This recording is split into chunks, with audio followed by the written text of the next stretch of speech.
heart of Lahore, amidst heritage and hustle. A quiet green revolution is being led by students. We, the students of University of Engineering and Technology Lahore, are stepping up to confront the growing crisis of environmental degradation.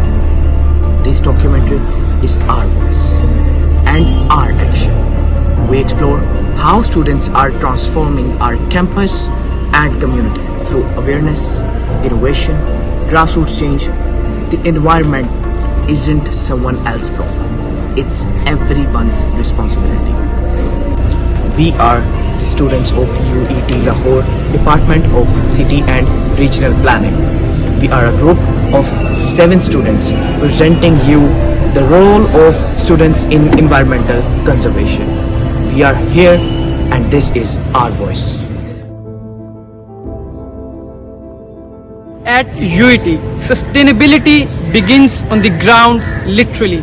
Our students plant and care for native trees, restoring green spaces one sapling at a time. But sustainability also lives in our everyday habits, biking instead of driving, using cloth bags, switching off unused lights. As a town planner, how can we achieve environmental sustainability? First of all, we should understand what is sustainability. Sustainability means we should use everything in these limits so our future generation can also utilize these things without compromising anything. So we need the building codes and regulations, building control first of all. Building control, according to Institute of Market Transformation, said that if we invest $1 on the building codes, it said that we can find $600 in return. This means investing on sustainability can return us in 600% more. So this means a town planner can play most critical role in sustainability.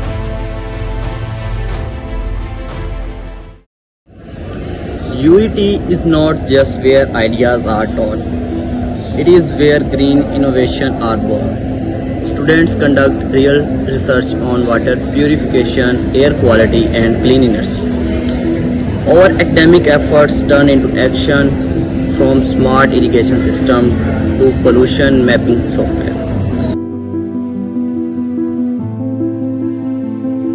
Okay, so Yasir, what are the steps you take to keep your environment safe? First of all, I would like to tell about my surrounding where I live. I live in my hostels, and we almost clean our rooms at our own. Sometimes sweeper comes, they also clean. So these are the basic things. When we go out from our surroundings, from our homes, then we go in our environment. If we found any such rubbish, then we also throw that in bin wheresoever we found in our near areas. So these are the steps. And if we see now there's Eid coming, there are so many, you can say that waste. So we almost throw that also in dump site areas. Okay, that is this great. is what we do. So thank you so much, Yasir. UET's Environmental Club leads clean-up drive around the canal and campus. These are not just photo ops. They are real attempt to undo a year of neglect. We are building a culture, one that respects nature, fight littering, and believe that even one person can spark change. UET students are not silent observers. We speak up. Our seminars, social media campaigns, and rallies challenge apathy and push for greener policies. In your opinion, what are the most efficient ways we can keep our campus clean and green? Well, I think for that we need to educate the general public, and I think one of the most effective ways is for us to have it within our education system that we let the common citizens know that it is not a good thing to litter public spaces, and it does shows a lot of bad impact and in regards to the image of a place, as it shows that people that are associated with that place or organization are not well mannered, so it does show the bad impact. Do you think UET does enough to maintain green spaces in the campus? I mean, if you look behind us, there is indeed an open courtyard. So I do think that they do maintain a good open and green space. But at the same time, during the months when the mosquitoes are everywhere, that is when they do need to maintain more better safety regulations. So yeah, they are doing quite good. Thank you so much.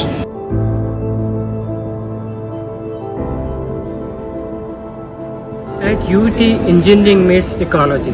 Our project blend innovation with impacts. Students are designing solar-powered street lights, modular green gases, and smart irrigation system that conserve every drop. We are exploring materials that are affordable yet sustainable, recycled concrete, locally sourced bamboo, and passive cooling techniques for energy-efficient structure. Each model is more than an assignment. It's a blueprint for cleaner tomorrow. We believe that environmental sustainability starts with engineering that respect nature.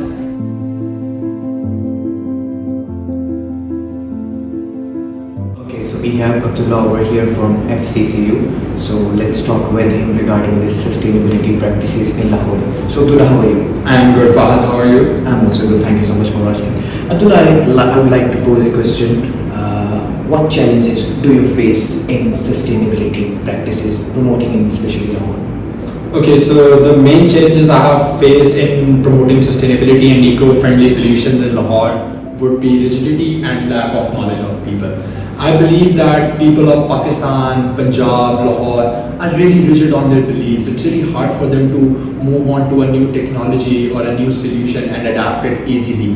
They want to hold on to their old beliefs and methodologies because they think it has been working for us and it will keep on working for us. But they don't know how the world is evolving, probably due to lack of education, that how the world has evolved and there are new methodologies for everything. To give an example to this, it would be perfect. The perfect example would be heavyweight vehicles, which are being used for everyday logistics, from transporting eggs to transporting a candy bar to transporting camels or cattle, anything. It is surrounded by heavyweight vehicles, and obviously you need heavyweight vehicles for logistics. But the thing is, in Pakistan, due to low government funding and education and policies by them, people are still using decades, and if not decades, even some might be even near to a century old reservoirs for logistics, which contributes a lot to smog through bad gas released through combustion engines. So I think lack of education and rigidity would be a problem because people just cannot accept the new methods and cannot move on. And another great example to add to this would be that I would state a personal event from my life. Once university was closed due to smog in 2023. I was somewhere around Gajumata near metro station, and there was this guy on bike just giving revs to his engine consistently, and it was just exhaling bad smoke, black smoke. And I walked up to him because our universities were closed at that time due to smog, and I was really not feeling okay because of it, because we were missing out on education, and I was a bit angry about it. So I walked up to him as a civilian who should educate someone about what they're doing wrong. I told him, why don't you get your bike's oil changed? He was like, I'll sugarcoat it here and say it in English, even though he said it in Urdu. He said, why do you care? Get out of here, I need to save up on money. So you can only imagine what he said to me in Urdu. Yes. So yeah, rigidity and lack of education would be the biggest challenges to promote sustainability in Lahore.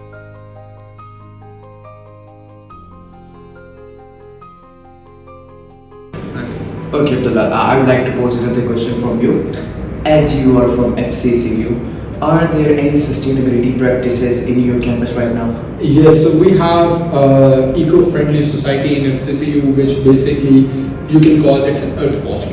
They look out after earth and our environment and how we're treating it by reducing pollution through different means. The society's name is IEEE, and they have been working for over last 10 years in FCCU to promote sustainability methodologies and different policies. What they have done specifically, which helped FC get a fresh, nice air, was that they use plantation drive other way around. For instance, you might have heard of plantation drive, where you give the guy who is organizing it 300 rupees and he plants a tree for you. But FCC did it the other way around. They gave you 100 rupees off your fees if you opted in to plant a tree on their drive. So it just required a bit of your time. It was a great experience. I think the entire FCCU signed up for it. On top of that, FCCU's geological location in Gulberg is really good. We are surrounded by Canal Road and Zuhur Elahi Road, which are relatively a lot more greener than other areas of Lahore. And we also have like a lot of greenery in FCC, so that helps with a lot. Thank you so much. Thank you so much, Abdullah. So, as we heard words from Abdullah, thank you so much, Abdullah, for your kind words. So, we know that there is some space for sustainability practices. So, Home change starts at home, or in our case, on campus, whether it's a garden on the hostel roof or a compost bin behind a cafe. UIT students are finding way to live more sustainable. Across UET campus, students are rising to meet the challenge of environmental decline, not with despair, but with direction. Change doesn't wait for perfect conditions, it begins when people care. At UET, we care enough to act, to plant, to clean, and to lead.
Your planet, Your planet, your voice, your responsibility.